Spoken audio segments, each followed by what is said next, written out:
Bonjour, je m'appelle Nathalie Yamb. Vous connaissez Nicolas? Nicolas Normand est un ancien ambassadeur de France qui a sévi au Mali, au Congo et au Sénégal. Il est aussi l'auteur d'un bouquin intitulé, en toute modestie, Grand livre sur l'Afrique, paru en 2019. Rien que ça. Écoutons donc l'ami Nicolas, cet expert de notre continent.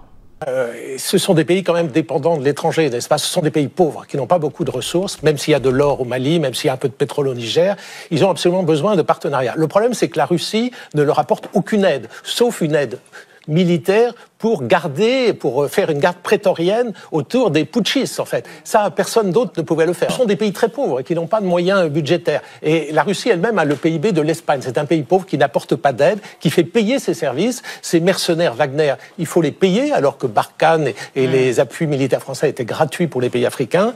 Donc, je crois que les pays africains vont se lasser de payer les Russes. Ça va? Vous êtes un peu énervé? Attendez, ce n'est pas fini.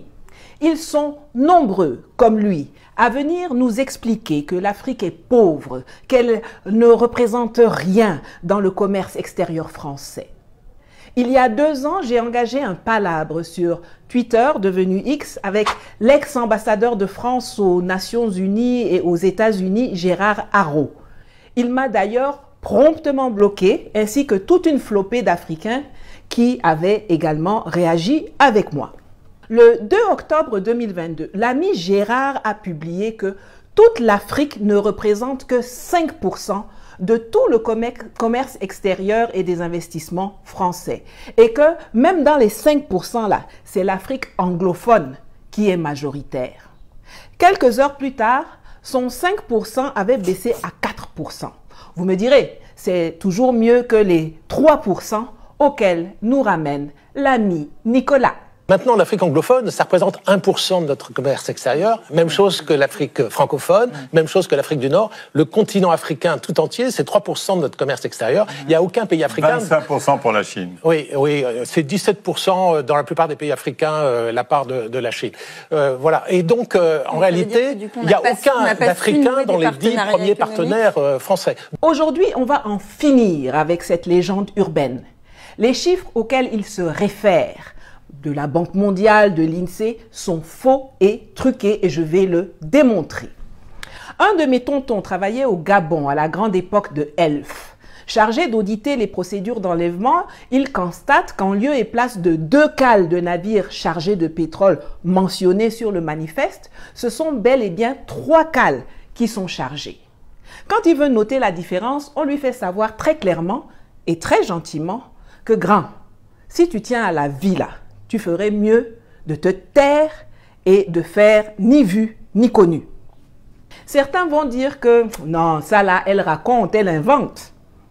Écoutons donc le professeur Mamadou Koulibaly, ancien président de l'Assemblée nationale et ancien ministre de l'économie et des finances de Côte d'Ivoire, nous dire ce qu'il a découvert au temps où il était ministre du budget en Côte d'Ivoire.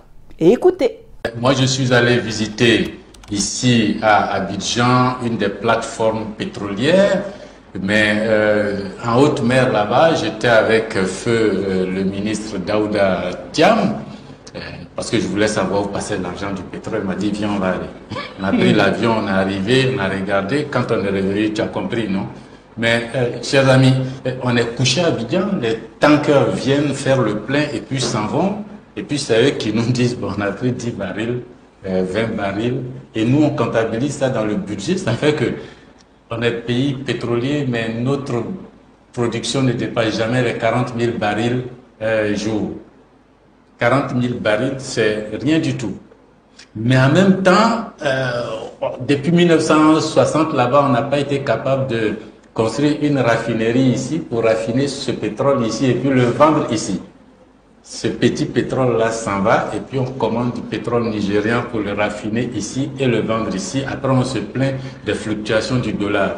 Faut pas vous en tenir aux parités, au taux que les gens donnent. Ce n'est que la partie visible. Ce qu'il dit là, qui se passait en Côte d'Ivoire en 2000, ça rejoint, ça corrobore ce que le Congolais Pascal Lissouba, qui fut Premier ministre de 1963 à 66, puis président de la République du Congo de 92 à 97, a raconté pour la postérité, c'est-à-dire pour nous, dans un documentaire en 2001, Magnéto. Ça commence sur les puits de pétrole eux-mêmes. Les installations industrielles sont à 600 km de Brazzaville, près de la ville de Pointe-Noire, au bout d'une des rares routes bien goudronnées du pays. On a suivi les panneaux, il faut prendre à droite. C'est indiqué. Voilà le terminal pétrolier de Djeno. C'est ici que transite le pétrole, extrait par Elf, pour son compte et celui du pays. Les puits sont en mer. Au bout d'un chemin, il n'y a rien à voir, si ce n'est quelques tuyaux qui s'enfoncent dans l'océan, derrière une grille. Problème, à partir de cette grille, fini le Congo, tout est contrôlé par Elf, dans le plus grand secret. C'est ce qu'affirme l'ancien président de la République, Pascal Lissouba. Selon lui, le Congo ne savait même pas combien de pétrole était extrait de son sous-sol. Nous ne savions rien de ce qui se passe et nous n'avons même pas la quantité du pétrole qui sortait de notre pays. Nous ne la connaissions pas. Vous voulez dire que les autorités congolaises ne la connaissaient pas. Ne connaissaient pas la quantité de pétrole extraite de leur sol? Par quel moyen? Pour le savoir, il aurait fallu que les Congolais puissent se rendre ici, sur cette bouée qu'on devine plus qu'on ne la voit. Loin des regards, c'est là que les pétroliers viennent charger le pétrole. Seulement voilà, les navires sont Elf, les employés sont Elf, les chiffres sont donnés par Elf et les autorités du Congo assurent qu'elles n'ont pas les moyens d'aller vérifier. Vous avez entendu, non? Pour ceux qui sont encore dans le déni et qui seraient tentés d'affirmer que ce sont des jérémiades victimaires d'Africains frustrés, de panafricains, comme leur patron du Quai d'Orsay leur ont dit de nous qualifier, la personne la plus au courant de ces affaires, à savoir l'ex-patron de Elf, le français Loïc Le Floch-Prigent, va nous dire ce qu'il en est. Écoutons-le d'abord nous parler des cargaisons et même des bateaux non déclarés. Au large de ces plages, des quantités de pétrole importantes auraient ainsi été acheminées sans que les officiels congolais n'en soient mis au courant. Parfois même, des navires entiers. Et un pétrolier de 100 000 tonnes, cela représente près de 100 millions de francs qui échappent aux caisses du pays. On appelle ça une cargaison fantôme. Interrogé sur la question, Loïc Le Floch-Prigent ne dément pas qu'il y en ait eu. Il y a des cargaisons qui sont produites et qui n'ont jamais été officiellement. Voilà. Alors, c'est des choses qui sont arrivées, bien sûr, dans le passé, quand les dispositifs de comptage n'étaient pas aussi précis que maintenant. Alors, on peut estimer qu'aujourd'hui, les dispositifs de comptage sont précis, du moins dans certains pays. Alors si je prends l'exemple quand même concret des pays africains, et notamment dans les années 70, 80, 90, est-ce que les systèmes de comptage étaient précis? Les systèmes de comptage étaient imprécis. J'espère que vous comprenez maintenant pourquoi Patrice Talon voulait à tout prix empêcher les officiels nigériens de superviser l'enlèvement de leur pétrole au terminal de Semek-Podji. Dans ce qui était chargé, il y avait les cargaisons officielles du Niger, mais il y avait aussi sa part fantôme à lui et celle de ses patrons complices français. Donc, que les Nigériens viennent contrôler, comme mon tonton dont je vous ai parlé au début là, ça n'arrangeait pas les affaires de ce voyou de Talon. Et c'est pour ça qu'il les avait fait arrêter en violation des accords signés. Il voulait sauver son mangement, mais son vaudouna ne peut pas gagner contre la vérité et la volonté de souveraineté des Sahéliens. Là, on a vu comment les quantités sont biaisées. Ces chiffres qui sont à la base des données fournies par l'INSEE, la Banque mondiale, etc. Reconvoquons donc maintenant Loïc Le Floch-Prigent pour nous éclairer sur le trucage de la partie financière. Loïc, reviens. Il y a 10 millions d'années, 100 millions d'années de travail qui a été fait par la Terre pour transformer les algues en pétrole. Ces années-là sont des années gratuites. Alors on va trouver du pétrole dans des conditions extraordinairement bon marché et on va le vendre à un prix élevé puisqu'il est en concurrence avec d'autres sources énergétiques. Donc ce différentiel est énorme. On est à un pétrole grossièrement aujourd'hui, mettons, en moyenne, à 3-4 dollars qui sort, et puis on le vend à 80. Tout cet argent entre les deux est un argent qui va à un certain nombre de gens. J'espère que vous avez bien écouté. J'espère vraiment que vous avez bien écouté. Le monsieur nous dit qu'il achetait le pétrole à 4 dollars aux pays africains et que lui ensuite allait le revendre à 80 dollars là-bas. Les 76 dollars de différence, c'est pour eux là-bas. Nous, on n'a rien dedans. Quand ils viennent s'installer chez nous, ils créent des entités localement. Elf Gabon, Total Cameroun, Total Congo, Total Côte d'Ivoire, Somaïr au Niger, dans l'uranium. Ce sont juste quelques exemples. Souvent, nos États viennent s'enorgueillir. Oui, on a 30%, on a 40%, 65% dans ces entités. Sauf que, d'une part, celles-là ne payent pas les impôts comme il faut. On l'a vu avec les affaires de Barrick Gold, de Resolute Mining, de Robex, de Allied Gold et compagnie au Mali. Et d'autre part, ce ne sont pas elles qui gagnent le vrai argent parce que c'est sur ces entités locales que toutes les charges sont passées. Si tu as 90% de petits et que moi j'ai 2% de géants, pour moi, dépasse pour toi. Donc, si tu es intelligent, tu vas aussi aller chercher les 2% de mastodontes et ne pas te contenter d'aller crâner avec les 90% de nyama-nyama là-bas. Et c'est le même business model qu'ils utilisent dans tous les secteurs. Quand vous entendez les Français fanfaronner que, ouais, de toute façon, l'uranium du Niger ne représente plus que 20% de l'approvisionnement français, alors que le Kazakhstan est à 40%, mais qu'en même temps, vous les voyez hurler, envoyer des terroristes, violer la Convention de Vienne, préparer une invasion militaire pour remettre au pouvoir leur pion Bazoum, vous avez maintenant tous les éléments pour avoir la bonne grille de lecture. Normalement, quand quelque chose ne vaut rien, n'a aucune valeur ajoutée pour toi, quand on te dit de partir, mais tu cours même pour sortir sans te retourner. Toi, tu dis que je suis laide, que je sens mauvais, que je ne sais pas faire la cuisine et même que au lit là, ça donne pas. Mais quand je te dis que bon, comme c'est comme ça, je vais te laisser, je vais partir et divorcer, comme ça tu seras libéré de moi et puis tu seras libre d'épouser Miss Monde. Te voilà qui te roule par terre, qui t'accroche à mes pieds, qui va rameuter toute la famille pour me convaincre de rester, qui va poser 18 cadenas sur la porte, verrouiller toutes les fenêtres et qui va même jusqu'à embaucher des vigiles armés en leur disant que je ne dois pas sortir et que si je sors, ils n'ont qu'à même tirer sur moi. Aïe! Vous voyez, non? Joli Kazakhstan est là. Nyanga Australie est là. Beauté Canada est là. Tu peux acheter uranium là-bas. Waouh! Pourquoi ça te gratte quand l'aideron Niger, qui ne vaut rien, te dit de partir? Tout simplement parce que le business model de Orano au Niger était le même que celui de Elf, que Loïc Lefroc-Prigent nous a décrit tantôt. Au Niger, ils achetaient à petit prix de l'uranium qu'ils revendaient au prix du marché en se faisant des marges de tonnerre.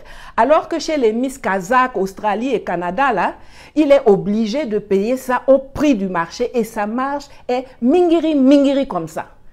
Et je le répète, c'est pareil dans tous les secteurs. Cette usine n'est toujours pas construite? Non, elle n'est pas construite. Donc la Suisse et la France achètent du minerai brut qu'ils mais ils n'achètent pas. Non. Depuis 1966, ils extraient, ils exploitent, mais ils n'ont jamais payé un franc. Comment ça se fait, ça? Ben oui, mais c'est comme ça, parce que, comme c'est l'uranium, nous ne devons rien dire. Et aussitôt qu'on veut essayer de demander, de parler, on nous fait taire. Ah. Absolument. Depuis 1966 jusqu'aujourd'hui, ni la France ni la Suisse n'a versé un franc pour tout ce minerai. Alors, si cette vidéo vous a déjà bien énervé, attendez, j'ajoute encore Guassou dessus avant de sortir. Loïc nous a dit qu'il payait 4 dollars aux pays africains et qu'il allait revendre 80 dollars en empochant une marge de 76 dollars. Mais est-ce que vous vous rendez bien compte que l'escroquerie ne s'arrête pas là? quand les présidents français, non contents d'avoir envoyé leur société nous voler en plein jour, reviennent vers les espèces de chiffres molles qui nous servent de chefs d'État et leur demandent de piocher dans les 4 $ là qu'ils nous ont laissés pour prendre une partie et leur renvoyer pour financer leur campagne électorale et leur parti politique là-bas en France. Écoutons tour à tour un des transporteurs de mallettes d'argent et un des donneurs de mallettes d'argent. J'accompagnais Aurillac, disons à Libreville ou à Ouaga et autres. J'avais une audience à moi, privée, avec le chef d'État que Michel Aurillac, le ministre, venait de quitter. Et je disais, bon voilà, Bongo c'était papa, Blaise c'était Blaise, Sassou c'était Denis. Je dis, bon, Denis, la campagne de 88 arrive, il est bon que tu puisses contribuer au financement de ton ami Jacques. Et il disait, ok, Banco, on y va? Tout de suite. Tout de suite. Tout de suite. C'est vous qui demandiez les sommes, c'est eux qui décidaient? Non, c'est eux qui décidaient. Mais jamais ça n'est descendu en dessous d'1 million de dollars. Jamais. Jamais. Vous étiez là? Toujours. Pour la remise des fonds? Toujours, toujours, toujours, toujours. C'est comme ça que ça se passait, M. Perelman. En toute illégalité? Ça, c'est plus mon problème. Le président de la République française me demande des choses, j'exécute, le président des États africains envoie son émissaire, moi je ne suis en rien là-dedans. Vous ne vous êtes jamais servi au passage? Jamais. C'est mal me connaître. En 1995, parce qu'il faut qu'on avance, vous dites aussi là qu'il y avait des contributions, Bongo, Sassou, Compaoré, le maréchal Mobutu. C'est le même mécanisme. Ensuite, exactement le même. Vous dites qu'en 95, pour la campagne, c'était au moins 10 millions de dollars. Absolument. Alors, en 2002, on revient, parmi les nouveaux donateurs, hein, si j'ose dire, de ce système quand même étonnant, Abdoulaye Wade, le président, et Laurent Gbagbo, beaucoup plus étonnant, président de gauche. Il a avoué à sa sortie de prison de la Cour pénale internationale que vous et Dominique de Villepin, vous l'avez fait cracher au bassinet. Président, pourquoi vous donnez les 3 millions d'euros, c'est-à-dire les 2 milliards dont vous parlez? Parce qu'ils m'ont demandé. Mais vous ne donnez pas à tous ceux qui vous le demandent. Ah non, mais écoute, c'est Chirac. Dont acte. Je récapitule. Les impôts, ils ne paient pas. Les charges, ils nous facturent. La quantité, ils sous-déclarent. Et ce qu'ils déclarent, ils sous-paient.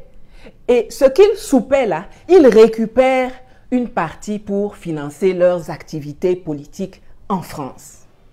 Alors après, quand ils viennent sur les plateaux télé ou dans les réseaux sociaux avec leur long nez, leurs lèvres pincées et leurs doigts crochus, vous dire que l'Afrique ne représente que 3% du commerce extérieur et des investissements français, pour fermer leur bouche là, postez dorénavant le lien de cette vidéo que je termine en laissant la parole au meilleur sachant de ces pratiques. J'ai nommé le président français Jacques Chirac.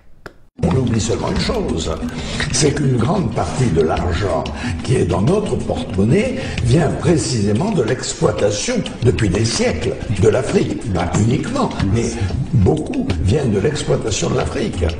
Alors, il faut avoir un petit peu de bon sens, je ne dis pas de générosité, de bon sens, de justice, pour rendre aux Africains, je dirais, ce qu'on leur a pris. Voilà, vous savez ce qu'il vous reste à faire. Likez, commentez, partagez le lien et si vous le pouvez, contribuez à mes cagnottes dont le lien s'affiche à l'écran.